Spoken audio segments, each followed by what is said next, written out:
need to plug in the computer. What are you doing? I don't know. I entertain myself. Apparently. Mostly. Weirdo. Not Good to know. I'm not a weirdo. Hey, Joy. Good morning. Like my hair? I'm not I a haven't weirdo. done it yet. I'm 100% human. What's up, Flower Wisdom? What's up, Christina? What's up, Savannah? What's up, Joy? Church in a Treehouse. Good morning. Ooh, that sounds nice.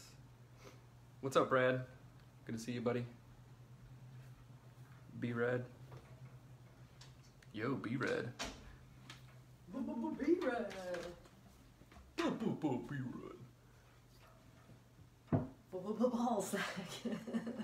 That's Balzac. Balzac. Your hair looks kicking that way. I love it. I'm trying to get it You look to like stay. fit rocker chick. Great. Cool. She's pretty. Greater. Cooler. Cooler. Oh, what's up, guys? Uh, Want to get your mic? You know, we do a daily podcast. I'm very disorganized right now. Daily show here. What is happening? I watched the end of that documentary, and good lord, does it ever take a terrible turn at the end? The kid documentary? Yes. No, I'm not watching that. Well, I don't think you should, but Nope. it's just unreal I'm not watching it, no matter what you do. at the end, because it's like they reveal this thing, and you're like, oh my gosh, it's just Is it like sad? yes. Why would they do that? Because it's to exemplify the school to prison pipeline. Oh gosh. It's No. terrible. It's No so thanks. terrible. I Like, see that every day. because if for then the whole time you're like hopeful, like, oh, this guy telling his story, it's gonna be good. Like, oh, look at these things that are happening, and then it's Thanks for just ruining like, everything. oh, What's up, the Gabe Jackson? How you doing? Hey, Aaron. Good morning. where's bacon, egg, and grits? B-E-N-G. All right. Okay. You ready? Yes. No, I'm not. I didn't think we were going to have a topic today. I thought we were just going to process stuff Check. and get real. Get real. Say check. Check. Hello. Oh gosh. Good okay. morning. Good morning. Check. Check. Hello. Good morning. Thank you. Yeah, we have stuff. We've got a normal show. All right. Can you explain the multiple selves you've been Yes. talking on the Let show? me go. Yeah. Can one of your selves explain the multiple selves? I'll put one of myself all over that. Okay. Do you want to know? And I'm only going to answer We the haven't question started the. if I get a response. Do you want to know how and when I first got into psychology and was completely enamored and fascinated by it? If you want to know, I'll tell you. Why? Who says to themselves, all I want to know is, when did Seth get enamored with psychology? Oh gosh, that's hot. Okay, you ready to start? Yeah. Do you need to like get your mind around this? Nope. Okay. All right, ready? I'm always on. Okay. Go. Hello and welcome to the Anatomy of Marriage podcast. I'm your host, Melanie Studley. Good morning. My name is Seth Studley. I am a licensed marriage and family therapist. Yes, I am. And today is day 68. And today we're going to talk about cross-cultural marriage. My husband is texting another woman, and am I dissociating? If you're new here, welcome. We have 285 episodes all about marriage and relationship stuff because these things are complicated, and we've had a complicated relationship, and we would like to share some wisdom. Can't speak. Our show is brought to you by Audible. I'm just going to skip all that stuff. If you would like a free audiobook on us, which I highly suggest, please visit audibletrial.com/anatomy of marriage. You can get your free audiobook. We love audiobooks. And currently I'm reading Aware by Dr. Dan Siegel.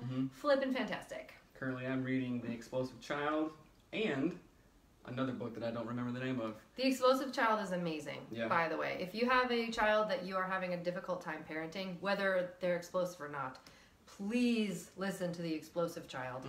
It's phenomenal, and the guy's got resources out the wazoo. So I'm going to be getting his resources. He's got a podcast. Anyway, not the point.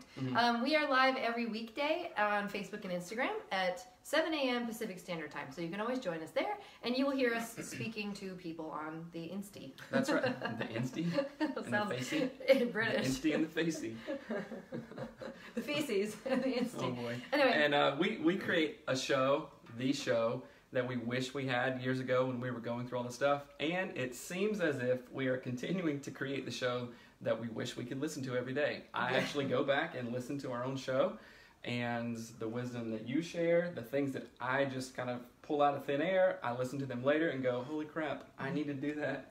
That is good advice, and I'm not trying to toot anybody's horn or anything like that, but we find that the more real we are, the more transparent we are, the more we put it out there, we are helping ourselves, and I think it's helping you guys. So thank you so much for listening. So every day we answer your questions and we read a review of the day. So our review today is by Go ahead. Boyce Blue, 5 stars. Heck yeah. This show is raw and real. However, it's always clean and family friendly. Should you have little ones around? Both Melanie and Seth bring a different perspective to the show, which is great versus a one-sided conversation of what and how to relationship. Happy 15. Thank you. Thanks. Happy 15. That was our 15th anniversary a couple of weeks ago. No, a couple of days ago, actually. Thank you for that review. Reviews help us tremendously. They help people understand if our show is worth listening to or not. So thank you. And I'm glad that you pointed out that our show is like fairly clean.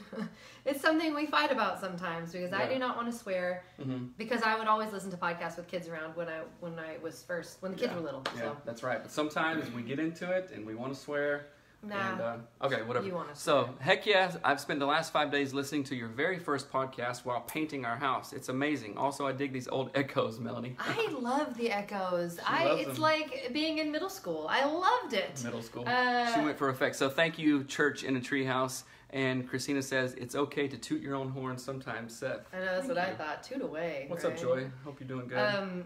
But yeah, so let's dive into today's questions. Okay, all right. I guess this is more of a mental health question.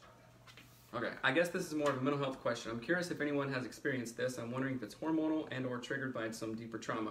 About once a month, I'll have an almost disassociative experience. I'll usually be lying in bed at night and will have the panic thoughts of I have no idea who I am or what I am and have no idea or what my husband is. And it feels like I float outside my body for a bit.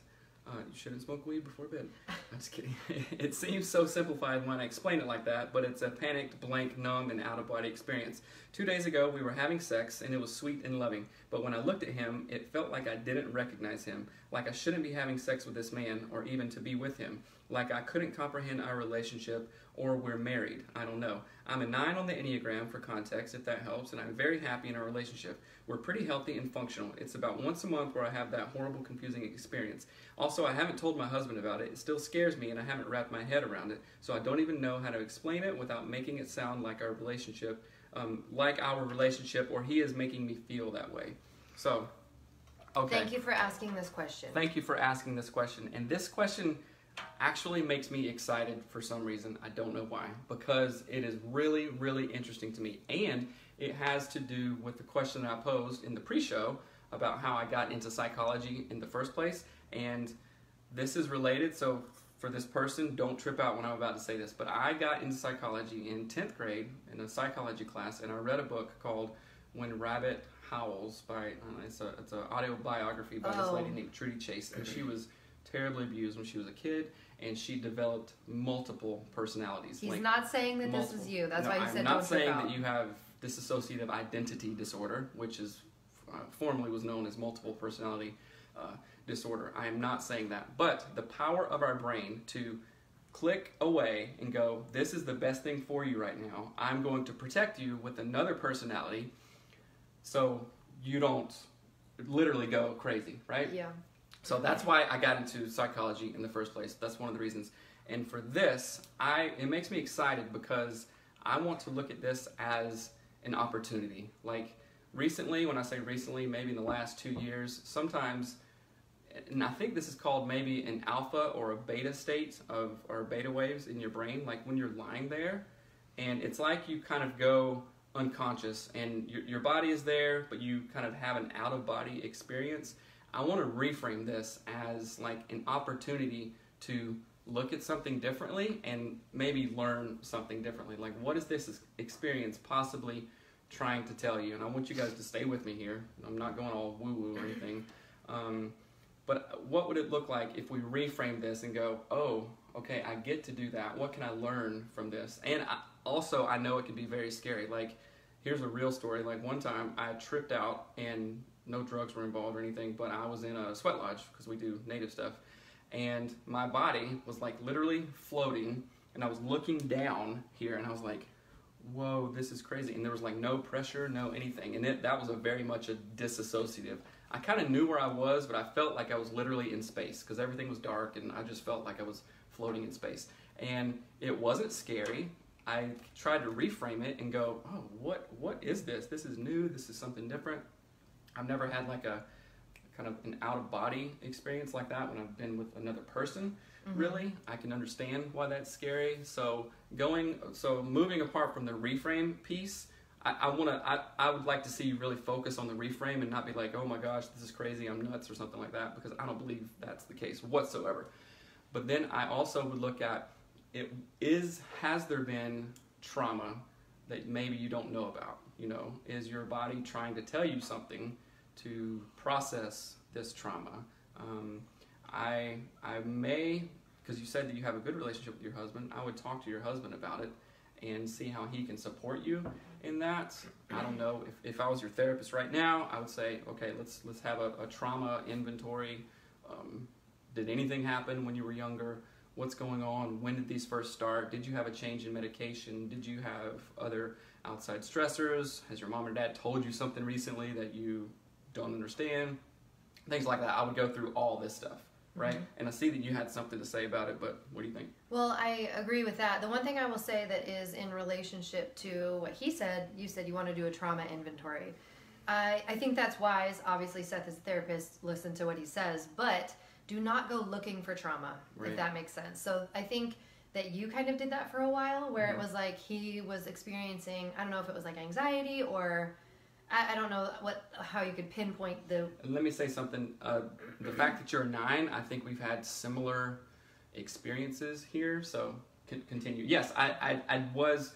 Okay, sorry to interrupt you, but I think it's important. So, like, trying to look for explanations or whatever, like, who am I? What the heck is going on? 9s can often ask that question, and you should listen to, if you want to be completely destroyed and cry for like 5 days straight, go listen to Sleeping at Last. Sleeping at Last, the number 9 song, the very last song on Atlas, I think is the name of the Enneagram album.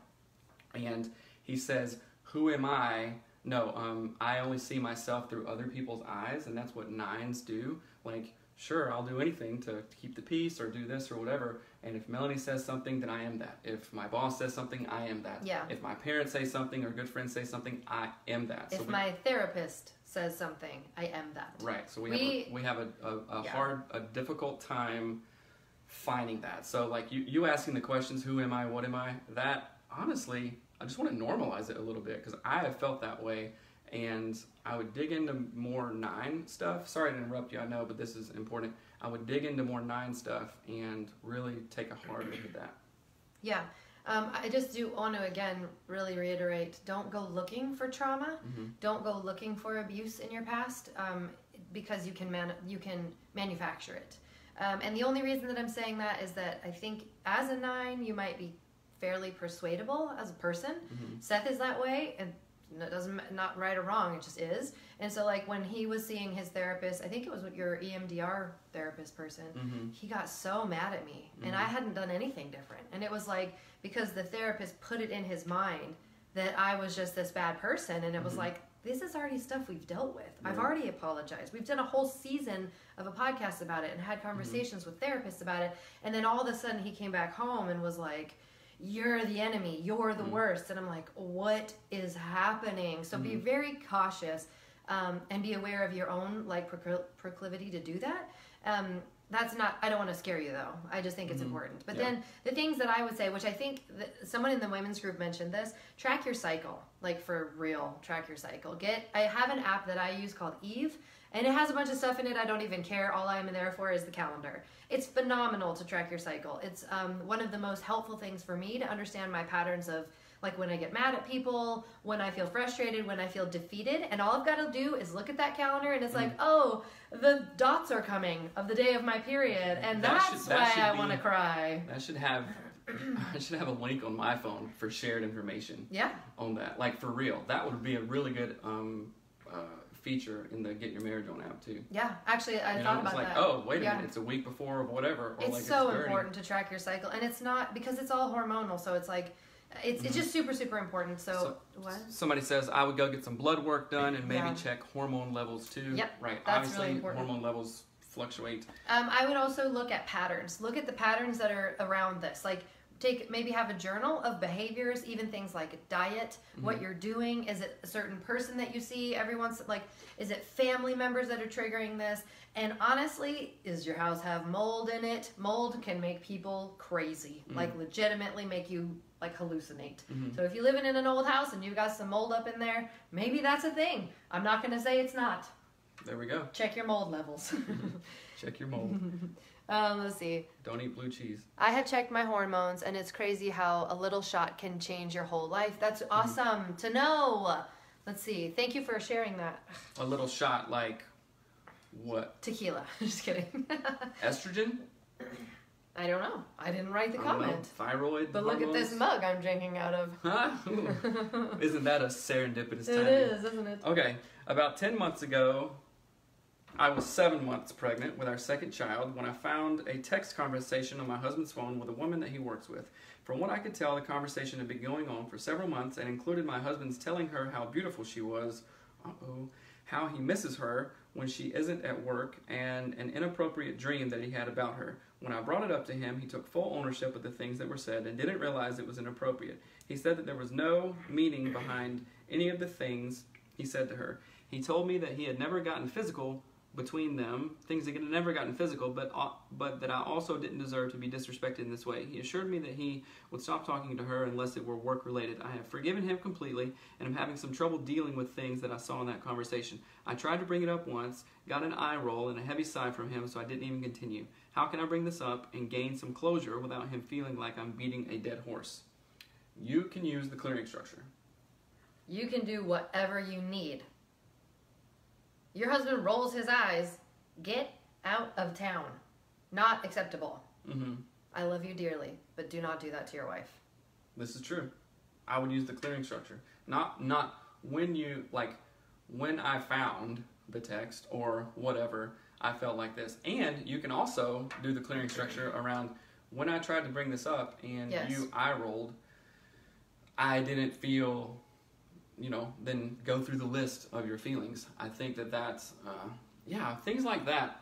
It's like you have to give a wide berth. What do you mean? Like, okay, if there's been something that happened. You mean the husband? The husband does. Oh, okay. Yeah, it's like, okay, she needs this or he needs this. It can be either way, right? And you messed up, and you can't expect something like that to just go away. Like, I mean, men and women all the time are like, listen, we talked about this, okay?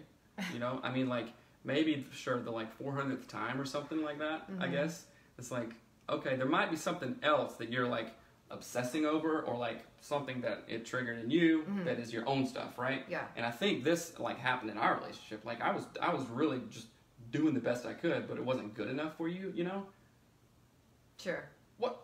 I think that this is slightly different. No, this I know it's different, but I'm just using that as an example of okay, I'm doing everything, right? Everything is, but I'm still giving you time to process and stuff. But then there's kind of a tipping point of okay, now this isn't normal anymore on your side, kind of thing. You know what I'm saying? Sure. I'm not sure what you're talking about, honestly. I don't know that you're addressing her question. Okay. So well, I guess I'm talking to the husband more. Yes, but so the things that come up to mind for me is that, you talk about, oh, we've talked about this, we've dealt with this, now we're done. No, that's not how it works.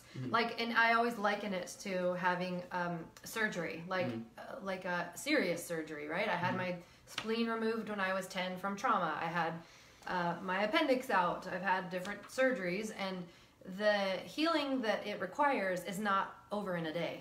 It's not over in a week. It's not over in a month. And sometimes even years later, I have a giganto scar. Scar tissue. You can feel it, and it will twinge and it will hurt. There is something to be said in the beginning of the healing process. If you're picking at your scar, you will make it worse, right? So I think that that's what you're trying to get at is that you're like trying to find balance in the healing process. And if I'm perpetually tearing the stitches out and being like, see what you did, and I'm tearing the stitches out, that's a problem. Hey, stop that. That's no good. Yeah, that's a problem. But at the same exact time, if I'm saying, oh my gosh, my scar hurts. It hurts. Like Harry Potter. My scar hurts. But if you're saying, I'm feeling this pain, that's not a problem. It's not a problem to say, ow, my scar hurts. And for your partner to be like, I'm really sorry. I inflicted that scar on you, right? So there's a lot, like, the thing that sucks about that is that it requires so much self-awareness on your partner's part, if that makes sense. Somebody says, but actually being willing to talk about this can be healing, but also create an opportunity for breakthrough in their marriage. Yeah, exactly. That's what I'm saying. Like, give a wide berth. Like, okay, oh, your scar hurts? Okay, we're not going back to the day that it happened and all the craziness and trauma. We're being like, oh, I'm so sorry. Yeah. You know? Yeah. Tell me about it. Yeah, we're just not rolling our eyes, for sure. Right. Yeah. Exactamundo. And I think that you're not beating a dead horse. You're just not healed. Like, I think it's really important to understand that I don't want you to have this idea that because you want to talk about something and you want to process your own healing, that you're beating a dead horse. Like, that mindset is not healthy for you, and it's definitely not healthy if your husband perceives it that way. And here's something that I would do, like legitimately have done with Seth, is that there are times like this, like if your husband's like, oh, I didn't mean anything by the text saying she's beautiful and I miss her. F that, for one. He meant something. Go ahead, and I would suggest write an email to your husband and flip the roles, right? So, and I don't mean this to be mean. I mean it to be eye-opening. So I've done this with Seth. Imagine Seth finds my phone, and I have a coworker who I've been texting, and I'm like, oh, so-and-so, I'm so sorry I couldn't work today because I just miss you so much, and blah, blah, blah. What would you feel if you saw my phone? And I had texts with somebody that I worked with, and it was some dude, and I was just like, you're so hot, or whatever, like, you're so macho. I just love it when you lift boxes in the whatever. Macho. Like, write it out. I would be everything. I would be hurt. I'd be pissed. I'd be like, what the entire F is this? But if it was just you going, what, I didn't mean anything, and you don't viscerally feel the wound and the injury of that, you're never going to understand it. Unfortunately, you're never going to understand it. And so I'm not trying to say that you should do this as like a weapon to weaponize it. You can use a clearing structure in this way, but this is how I've processed these types of things. When I'm like, oh, what would it feel like if you came home from work, looked at my computer, and saw porn, right? What would that feel like? And I think it's, unfortunately, kind of the only way to get through to some people. And again, don't do this to the detriment of your marriage. Do not do this with malintent. It's not a weaponized thing, like you just said. It's clarifying. It's an illustration, right? Yes. It's like an exercise, kind of. Yes, but again, it has to be done super lovingly. It cannot be a conversation, almost ever. It probably should just be an email. And again, if you don't think your husband can deal with it, then don't do it. Do not do it. You're welcome to try to go to therapy and do it there. You can have someone help you. But this is, like, I'm just telling you what I would have done. But I'm also fairly aggressive. Good morning, Lily. Lily says, so true. She should also be fully allowed to ask any questions she has. She isn't the one who emotionally cheated, small or large. Yep.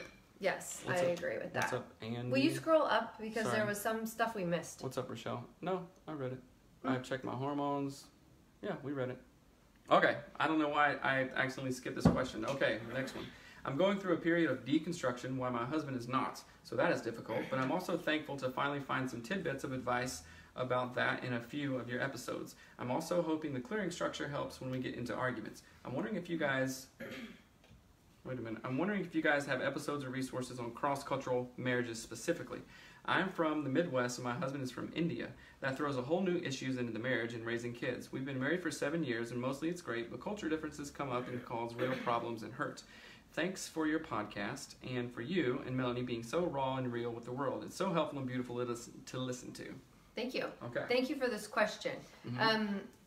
Someone wrote something and I got distracted. Thank you for this question. And there's a couple things that I really wanted to address in cross-cultural marriages. Specifically, this is the wife writing in, and her husband is from India. And so she's saying she's going through a deconstruction and he's not. So I want to just point out, just for the sake of it, that's very hard as a woman. Especially if you I don't know what like the culture of the culture of your husband, and if it is really male centric, like I'm not going to assume it is, but if it's like you're both Christian and he comes from a place where the man just does everything, like leads everything, or that's how we were. So Seth came from the deep south, men lead everything, you're the head of the house, you're the whatever it is. And so when I think I've always been going through some sort of deconstruction and it doesn't ever bother me, but you were so uncomfortable with it at various points that I would just be like, nah, I'm not even going to talk to him about it. It's just too much. So I want to point out that can be sort of triply complicated, that if a man feels responsible for his household, and it's culturally something, or like culturally in your religion something that is important, that's very hard. So just kudos. That's all. Yeah, kudos. And that can also, like when you tie in religion, like historical or current, and also a very strong collectivist culture, moving away from that. What's up, Randall? Hey, keep talking. Sorry, keep talking. I'm thinking about songs that Randall's written now, so I'm like, oh okay. Gosh. But let's see. When you tie in culture and religion, that is a family of origin force. It's a historical force. It's everything. So that can be really, really, really amazingly hard. And also understand that it's going to take time, right? It's going to take time. Like when I say time, like 1, 2, 3, or even 4 years, right? To go through a deconstruction or a reconstruction and come back to this. Randall says, "Don't talk to me." Anyway, this is a serious question, and like there are huge cultural differences between a Southern person and then like a Seattle person. Yeah. Even though there's a lot of similarities, we're American, all this stuff, those cultures like created huge problems. And then within our own faith, like we're pretty strong churchgoers for the majority of our marriage, and we're active and did all this stuff. And then we went through a complete deconstruction phase, or at least I did. You probably were always kind of like simmering over here, and it was a big freaking deal. And I don't know what or how it would have gone if she was like, no, we're going to go to church every day and do this and do that. Yeah. Like, well, I'm not sure about that. Luckily, we've been really compatible in that area. So I would talk to, okay, do you have any, because this guy's from India, do you have any other Indian friends that you can talk to, about, not about him, but like, hey, how do you guys address this? Or to help you understand, culturally what he's perceiving. And what that looks like. Have a conversation with him about it. Hopefully you guys are both open and respectful and curious and kind to one another. You can definitely use the clearing structure. Do a lot of work around family of origin. There's a great family of origin book that I totally recommend all the time. It's called Family Ties That Bind by, I think, Richard Harrison. It's got the red cover with Russian nesting dolls on it. Yeah, or maybe it's Richardson. The Family Ties That Bind is the name of the title. Yeah, Family Ties That Bind. It's red and by Richie Rich. By Richie Rich, yeah. It's a wonderful book, and that will really help you understand family of origin stuff. But I want to address too. You're talking about cultural things. So I think what would be really, really helpful is taking kind of an inventory of when things become like problematic, right? I could imagine holidays, anything that's religious. I don't know if, again, there's like if it's religious, but then there's sort of what we think of religion in like America is very different from, I would say, cultural religious things in other countries. Does that make sense? Because Americans are kind of just like from everywhere, and we're like, yeah, the Christmas, woohoo! Right. And there's not much else like Christmas and Easter, and it's all like commercial. We don't have a sort of additional holidays on top of that unless they're something from our culture, like if you're from Ireland and you celebrate something in Ireland, you know what I mean? Do you get what I'm saying? So often Americans don't have this kind of like cultural, what is the word for this? I feel like I don't... integration of like actual culture and religion, like the types of food we eat, like, okay, different celebrations, like maybe... Like we're not talking about peeps on Easter, we're talking about like... Right, we're talking about like all day, 1,000-year-old celebrations, in Hindi culture or in Indian culture, versus like oh yeah, I don't know, we go to church on Sundays and, eat a roast beef later, or yeah. whatever, There's a whole different element. Which that's a culture of itself, but then that doesn't go back for zillions of years. Yeah. And so it's like, if you're deconstructing, then you can also be like seen as like, okay, you're like leaving the culture and leaving the faith of whatever. I mean, be it Christian or Hindi or Muslim or whatever. Yeah, but what I'm trying to say is like, look into your history of your relationship and pinpoint the times when it has become a problem. So is it around things like holidays? Is it around things like birthdays, like how you celebrate something? What is the conflict? Just deconstruction aside, what is the conflict within your cross-cultural marriage? Is it expectations of a husband and a wife? Is it expectations of income earning? Is it expectations of how you raise your children? And I would say, seriously, like, look at it, do an inventory of where you've hit conflict in the past, and have serious conversations about it. Use a clearing structure for sure, multiple times, right? Like on all these different topics. But it's really important to have a very strong understanding of what the triggers are. So I would say for us, a lot of our triggers, if you could boil them down, were the expectations of man and woman. Like Seth did not think that I should behave the ways that I was behaving because I was a woman, essentially. But he would never have said that. But it was like based... lay down on the grocery store floor? Get over it. Hashtag Seattle. Hashtag rockstar. I'm just kidding. But he would have never known to say it that way until you like literally go, okay, every time you get upset, it's because you're putting your expectation of what a female in South Carolina would do versus a female in Seattle. And there's a difference. I'm not going to the Pink Azalea to get me a seersucker skirt and getting my nails did. So there's a big difference culturally in his expectations of what a woman does. But he didn't know to explicitly say that until we sat down and talked about it. Like, you know what I just thought of? The pizza place downtown Greenville. I kind of got excited. Like going down there on a what is that place called? Saturday It's so afternoon. good. Greenville. It's hot. Brewers? No. But so does that make sense when I'm saying it Barley's that way? Tap Room. Barley's Tap Room in Greenville, South Carolina. Go there. Get you a Schafferhofer. Hashtag diva. You know what? No one has said a more true thing ever about this show.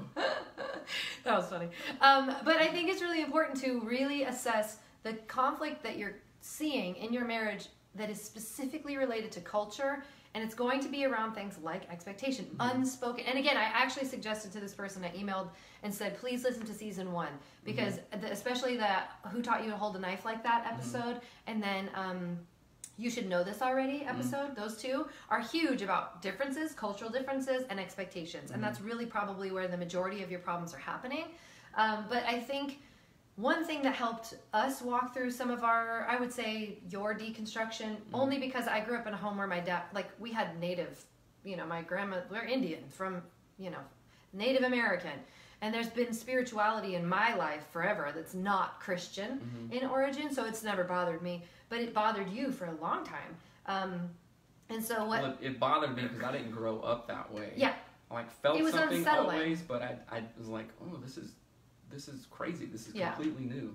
It was unsettling to you. And so when we would talk about these things, the way that I kind of honored that, because I knew it was unsettling to Seth, and it wouldn't be helpful if I just like pushed harder and said, well, read this book, and here's what Deepak Chopra says, and here's what, Joseph Campbell says, and blah, blah, blah. Like, that would have been terrible. So I would suggest, if this is sort of the process that you're in right now, honor your differences and promote your linkages. In the words of the wise Dan Siegel, like, do not force him to change how he is. Honor that he's different from you right now, and you may never have like total unified thoughts on this, and that's okay. But I would just say honor where he's at, when he's at that place, and why he's at that place, and just have a lot of grace around that. And think about what, like, something that you firmly believe in. If someone's trying to change your mind about it, how would you want them to talk to you? Often putting yourselves in your partner's shoes is the best medicine. It's the best thing that you can do. Like, would I want my partner to talk to me about my beliefs in this way? Like, that's something to consider, and it's I think super helpful. But seriously, listen to season 1 and do the workbook. There's a free flippin' workbook for season 1, y'all. Have you heard it? It's an audiobook. It's free. Go get it, and you can download before we start charging for I know, we are going to start charging for it, but you can download the workbook for free at anatomyofmarriage.com, and you can get the PDF version. It's fillable. Like, seriously, do it. I don't know why you're not doing it. It's like opening a restaurant for the last 2.5 years, and everything on the menu is free. For sure. We're going to start charging, y'all.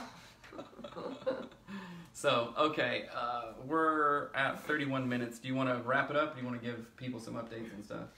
Oh, whatever. I mean, someone actually mentioned earlier that they want me to talk about the plural self that I've been mentioning lately. Oh, okay. And for everybody who watched me in the Inspire Summit, y'all are the best. I couldn't see the comments, so I didn't know anyone was commenting.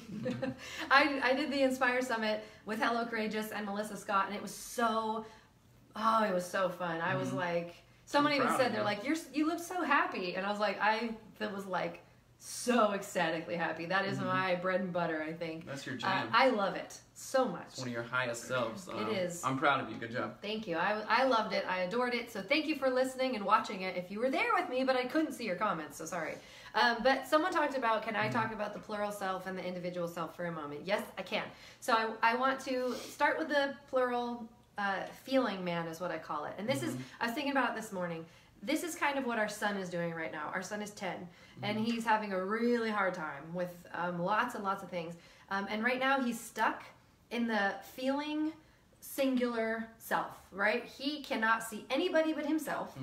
What he feels is true in his brain. Which developmentally, it's where he should be. Yeah, it's fairly appropriate developmentally. And why that's important, I'm glad that you said that, because that's where all of us start, like toddlers, infants, young kid stage, where all we can think about is, that sucker is mine. No, I want a purple sucker now. Why don't I have an orange one too? Right? And it's like, I imagine like a lizard in the middle of a giant arena, just like freaking out about something and digging a hole and right? So it's like fear-based. It's there's lots of anxiety. There's lots of protecting yourself. Everything is about me. Nothing is. It's not a we. It's just me. I'm protecting myself. It's called being egocentric. Yes, it's the ego-based consciousness, if you want to think of it that way too. I said ego first. Lego my ego. But, oh, that's a good one. No, you guys got marriage problems? Lego your ego. Lego your ego, bro. man. Just do it, sis. Anyway, so it's that singular version of self is the one that can't see others well. It can't see others in like a relational context. It doesn't have a super high relational intelligence.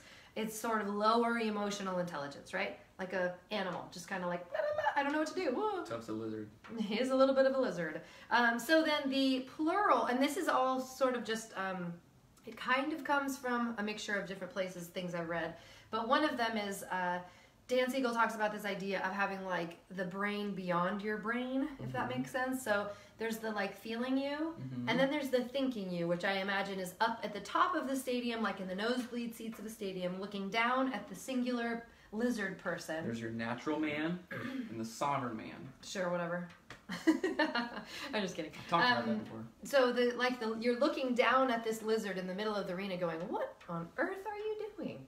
Hey Liz, what are you doing? And from way up here in the nosebleeds, you can be like, doy, you're stressing out about something that doesn't matter. Stop chasing your tail and go walk and get some food. Ding dong. Like you have a sense of yourself from a different perspective, and you have access to it all the time. We just aren't taught that we have access to our minds in that way. And why I call that the plural thinking man is that it's plural. It understands we.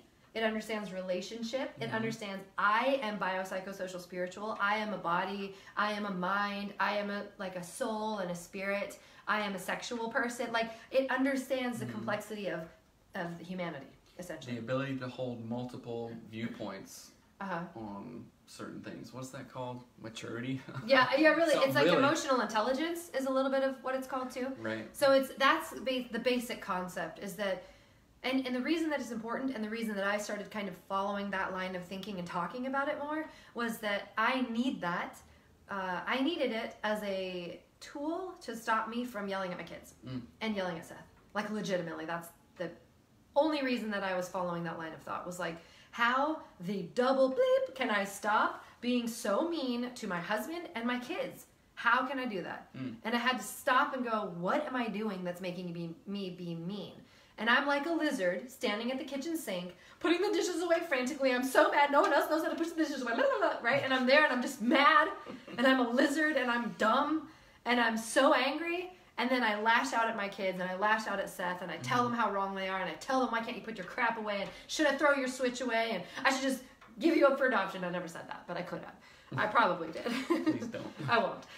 But so that was the reason I started thinking this way, using this line of thinking, and honestly like meditating on it, because I needed to get beyond my stupid feeling self up to my thinking self that could understand things relationally, emotionally, and to calm the flip down. Right.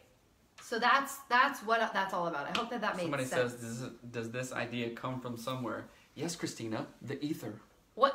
Why were you so mean to her just now? I'm sorry. Just kidding. So it comes from a mixture of like Melanie's brain and a bunch of podcasts and research. Dan Siegel Dan Siegel uses this quote. I'm just going to say it. He says, "The mind has a mind of its own." How amazing is that? And it really does. But so Dan Siegel talks about this idea of seeing yourself from like the stadium concept of seeing yourself in the middle or up at the top, but also Brene Brown talks about that. She uses a quote all the time. It's like a Theodore Roosevelt quote, like the man in the arena, and it's not meant in that context, but it always helps me make sense of that. Christine, I was totally joking. It says just trying to piece together and see how this fits into Christianity. So I'm thinking that okay, somewhere in the New Testament, one of the dudes writes like I do what I want.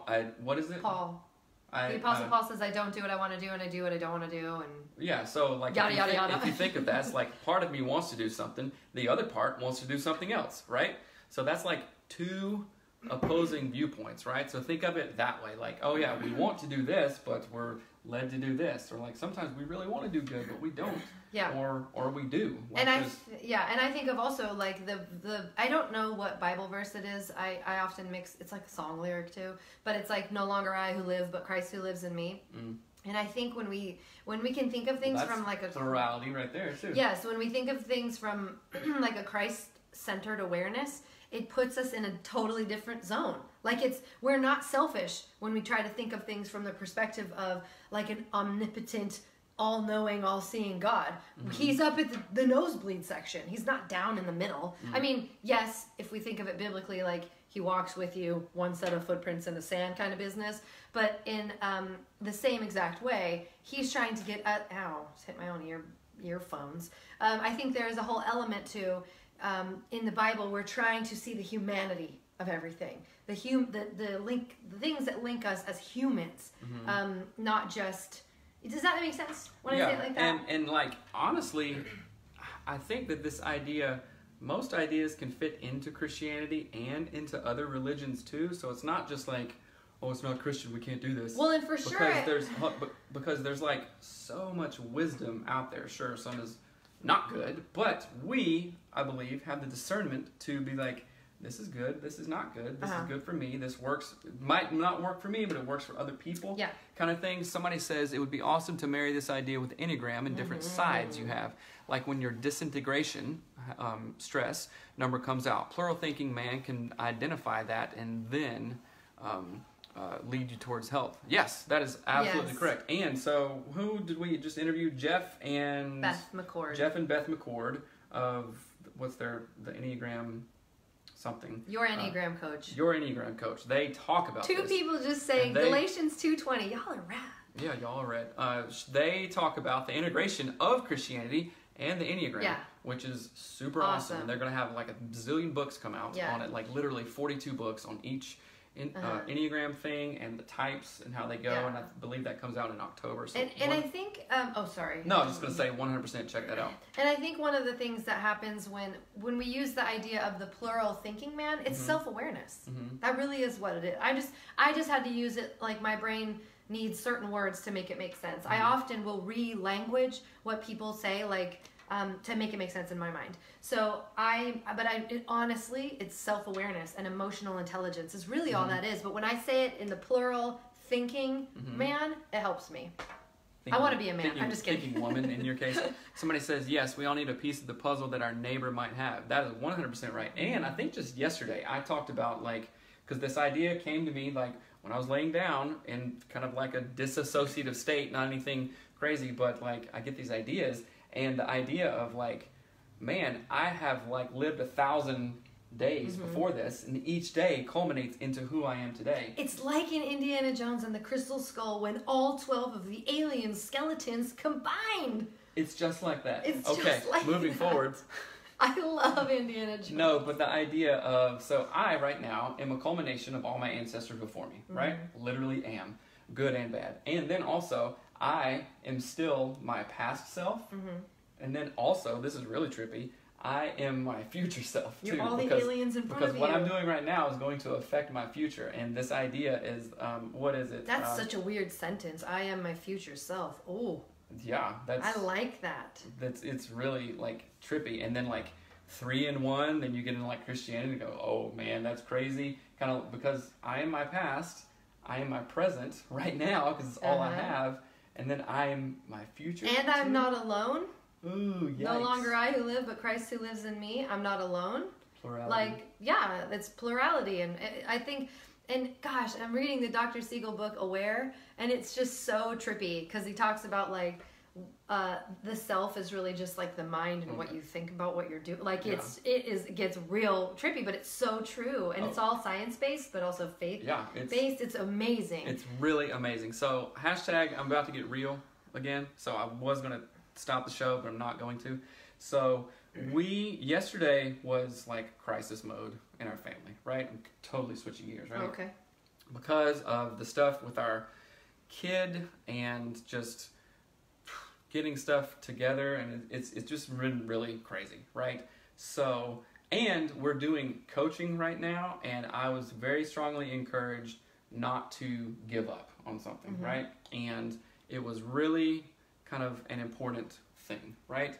But not giving up entails a lot of money that was supposed to be earmarked for something else. But there is this like something deep inside of me, and I've had this forever. Like I've told you before, like when I would get in a weird situation when I was younger or whatever, I would always have the thought of like, well, I'll probably sleep in my bed tonight.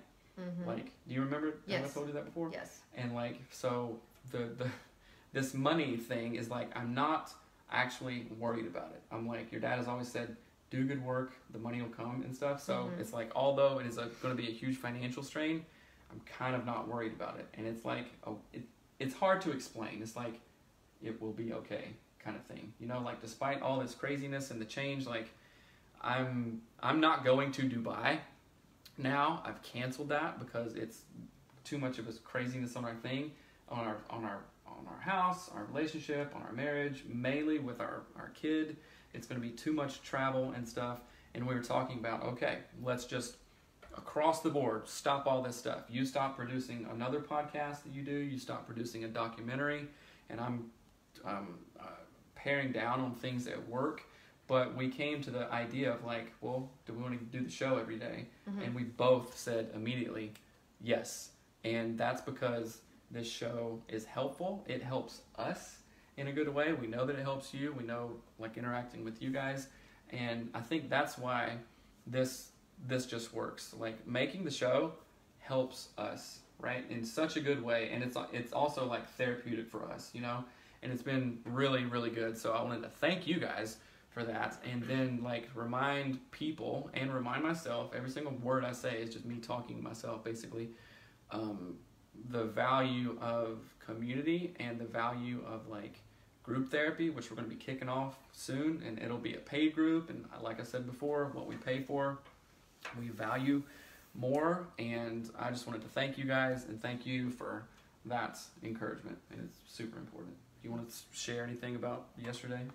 No, was it just what were you doing, like an update? I don't know what you were doing. An update, I don't know.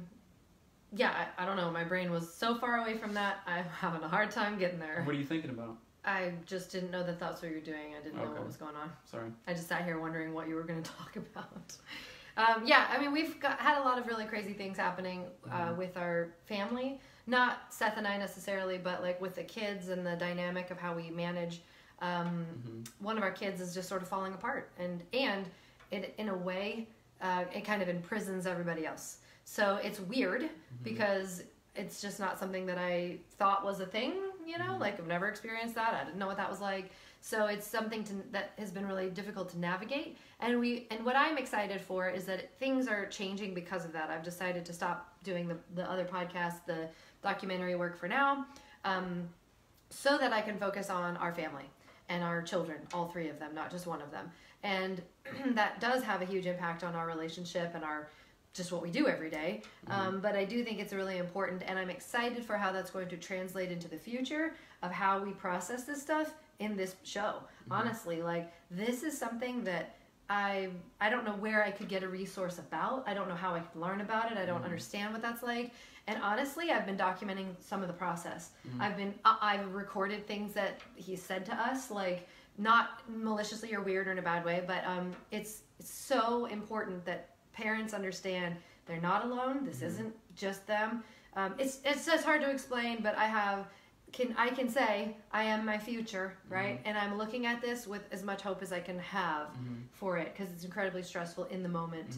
But yeah, so that's that's an update on us, and I believe that we are okay in this process. At least I hope we are. Sometimes I have this fear of like, well, I didn't see that coming, and now you're upset about something or whatever. You know, it's like this kind of like backlight fear, but I know, at least I think I know, that as long as we're okay in that and it doesn't divide us, you know, like we're using the clearing structure and we're talking, we're doing our marriage meetings, and we're honestly doing this podcast and talking about stuff, then that's okay. Like I feel some innate need to know where you're at, you know, like emotionally, spiritually too, but like emotionally, like, hey, what are you thinking? Is there any way I can help you? Or are we okay, kind of thing? And not in a weird codependent way, but like in a 9 on the Enneagram way. Like, I know this is hard. What can I do to make your thing easier right now and support you in that, you know? And then also receive support from you. So that's like my number one thing. I don't want like this craziness with our kids or our kid to like really just be like the bomb that just shatters everything. And that's why that's I guess I'll be real again. That is my probably absolute worst fear. It's not like, oh, I mean, of course I have empathy towards our kids, but like the worst is like, okay, this, because you and I are at the top, right? And like structurally, that's how I think a unit should be. It's like we're at the top, and then the kids are down here, and if we're okay, then the kids are going to be okay, kind of thing. And like that's my like top thing of like, okay, if everything else falls apart, as long as I know that like we are together, kind of arm in arm, then that gives me hope, that gives me strength, that gives me trust, that gives me a lot of stuff, right? So basically I'm saying you're very important. Good. Well, and what I was saying is, in this whole process, I have now been completely like, it's been illuminated to me how family dynamics tear apart marriages. Yeah. It's like it's not that I never thought that could happen or whatever, but it's like the singular feeling man inside of me is like, if I could just leave Seth, it'd be so much easier. He makes this harder. He's not helping. He's whatever, right? And that's just things I've had like flashes of thoughts of that, because it's so incredibly stressful. Like when your kid is in fight and flight mode for hours at a time, they are fighting you. And then your other children are just in like freeze freak out mode and having to tiptoe around the whole planet so that your other kid doesn't freak out and break their stuff. And then I am also fighting the internal desire to be in fight mode. I am having to go, okay, amygdala, shut down for a moment. Do not go, wah! Right? Because that's, your kid is hurling insults at you, telling you you don't love them, throwing their stuff around the house. What do? You just want to kick their A, right? Like, I'll give you a whooping, and then you'll be sorry, and then you'll be quiet. No, he won't. No, it won't. Nothing will help. So it's this a new awareness that has been like sort of exposed to me through this process, that now I really, really see this is something probably causing more damages in marriage than anything else. The complexity of parenting. That's the season. That's what I should call it, the complexity of parenting. Yeah. But that's what is something that's been standing out to me. There's a few comments that Aaron says, I keep thinking back on your early shows. Melanie, do you realize how much you've grown since then? And it's so cool to see it. Thank you both for sharing your path. That's awesome. Thank you. There was some before that, too. Oh, I hadn't seen that. Let's see. Selfless sharing. You guys are so great. Thankful for your hearts. Thank you, Aaron. In my past, I'm my past, my present, I am my future, exploded in my head. Yeah. It's so trippy. I keep thinking about, let's see. I totally, In my home also, and yes, it affects everyone. It really does. So read the book, The Explosive Child. It is. I started reading it yesterday, and I was like, oh my gosh. I think I got through 1.5 chapters, and I was like, I have such a different understanding. Yes. Even in the first 30 minutes of the book that I listened to on my way to work, I was like, okay, that is so freaking helpful. Yeah, and so I think that they talk about if you even have an imploding child. So exploding means they freak out, throw things, kick people, whatever. You can also have an imploder. My neighbor's son is very much like our son, and he implodes though. He gets like depressive. He hates himself. He thinks he's bad. He hits his head on the wall, right? So if you're dealing with anything like that where you don't know how to parent a kid, the things that you think will work do not work. Please read The Explosive Child. Get it on Audible. Go to audibletrial.com/anatomy of marriage to get it for free. It's amazing. It's amazing. It's amazing. And the lady who narrates it's hilarious. Like the way she reads is so this weird. is changing the subject, but somebody says, what do you think about your spouse having a passcode on their phone and saying it's about respect? So that you don't have access to I'm not sure if I understand. Well, yeah, probably not. I mean, most phones have codes. But me and Melanie are really weird like that. We shared the same toothbrush for like literally 8 years. You probably think that's gross, but we didn't care, and we've created humans. I think we can share mouth germs. We do everything. So, and then like. We have the same passcode. Yeah, we have the same password for everything. And that's just because, like, we have. I don't know. So I ain't got nothing to hide from you. I'm not the best, I guess, person to answer that question. I think. Okay, I'll answer it as a therapist. The passcode isn't the issue, right? Yeah.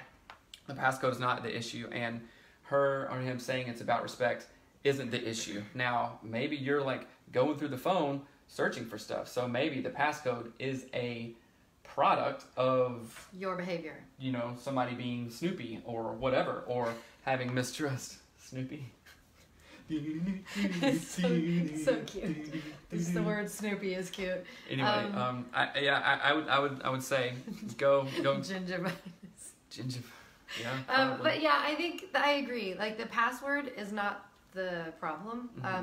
And it's hard to say that, like, because we have such a weird dynamic in a way, but also there was a point when I was like, I'm checking Seth's phone and his computers 24 hours a day because I'm psycho and I don't trust him. And I'm so wounded and I have no self-control and I don't understand the plurality of myself and the, nature of mankind. And so that was my problem, was that I was not well. Right. It was not that Seth was doing something bad and I needed to check up on him. So I would say clearing structure, go to a therapist, talk about these things. Let's see. We've had infidelity issues in the past. Yeah, your request to have access to someone's phone, if there's infidelity, is not out of line. Yeah, not in this case when there has been such a breach of trust, right? So I would definitely say go find a couples therapist in person, not teletherapy. What is that? Oh, that's weird. Facebook Just Live keep talking. Go see a couples therapist because this is a big issue. The passcode and respect is not. That's not the issue. That's a product. So I would definitely go. Check that out. We adopted drug-addicted twins 6 years ago. My son has FAS, which is fetal alcohol syndrome, ADHD, etc. The child is ripping apart my family. My family's in trouble. The twins, my family, are 16 and 19 and want to leave because our house is fight or flight 24/7. Please read. So I know it seems overly simplified, but look into, get the free audiobook, Anatomy of Marriage, or audibletrial.com/anatomy of marriage of The Explosive Child. I would also recommend you can watch the Kids We Lose documentary. It talks. Don't watch that yet. If it depends on your personality. Right. Seth said, and I honor, he does not want to watch it. I watched it because I need to understand it more deeply, but that's how I work. I don't want to watch it because I deal with trauma every single day. I understand traumatic for me. We totally have to wrap up. Facebook Live is shutting us down in 33 seconds. Hey, Jimmy. Good to see you, buddy. Jimmy. I hope you're awesome. I hope you're in India right now. He's not in India, but that's okay. He's in Spokane. It's cool. Okay. Well, you'll probably go there in another Anyway, we're going to wrap up. We love you. Thank you. We'll answer these questions tomorrow. We'll put them in our thing. We'll get these questions that we didn't get answered into the show tomorrow. Have a wonderful day. Thank you for hanging out with us. And please rate and review the podcast if it's helpful to you. All right. And I can't wait to get into parenting stuff. And Jimmy says he's going to India soon. Yes. All right. Also, AOM group therapy coming up. Love you guys. Bye. Love ya. See you later. Bye. Okay. It's funny that Facebook kicks you off. I didn't know it did. For an hour. We were on there for an hour. That's fine. It's all good. Soon. Hi, Jimmy. That's awesome, India. India? Hey, India, you're going to Jimmy? Like, ooh. I've been thinking about you, Jimmy. I watched something about Thank you, yoga. Ivy. I just think you should teach yoga. That's what I think. He probably does. I don't think he does. But I think you should. I think, Jimmy, you'd be a great teacher. You would be an amazing teacher. Maybe those thumbs up are from Jimmy. We love you, man. All right, we got to go. Bye, guys. What? Have a good day. Have a good dias. On the horizon, yes, he is going to teach. You are? Yes. Maybe you can teach me to do frickin' splits after 1,000 years. I don't do yoga enough to get there, but I'll get there. All right, people. Bye. Love you. Bye. All right, bye.